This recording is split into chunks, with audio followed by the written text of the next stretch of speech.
I wonder if seeing Nazanin Zaghari-Ratcliffe released from imprisonment after years being held in Iran resonated for you particularly.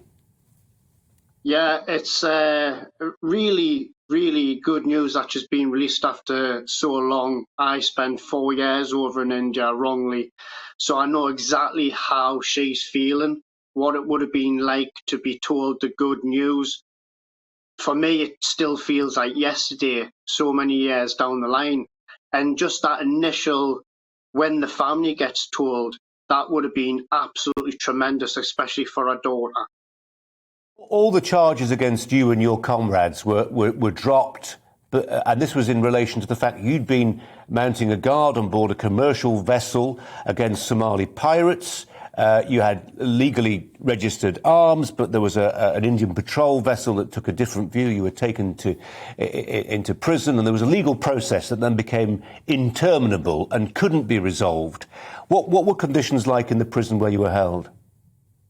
Well, the prison conditions were very bland and very basic. We were given a plate, a spoon, a metal mug, and 2 sheets initially.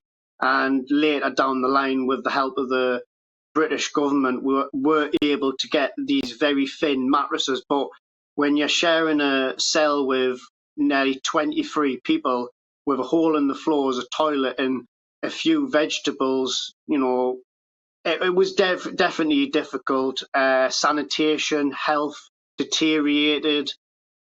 It was just a nightmare, and God forbid how my family felt while I was in prison. I just took the initiative from my army training to get myself into a routine as best as I could while I was still mentally healthy, and just every day felt like a punishment for some crime I've not committed, and you just never know when the end game is, unfortunately.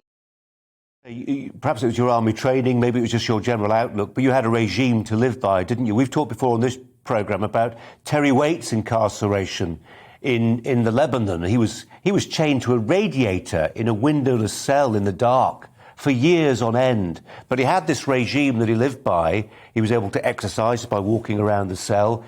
He would take his clothes off at the end of every day and put them under his mattress so they were pressed for the next day. He never lost his self-respect. Yeah, you've got to physically try your best to get yourself into a little routine. And that's just like finding your feet around the prison itself. I'm not aware if she was able to leave her cell. I can imagine she might not have been, but we fortunately were. But it's still a horrible experience. We're in a country that we don't know the language, and the heat was just overwhelming at times, especially during the summer where it could get to like 50 degrees.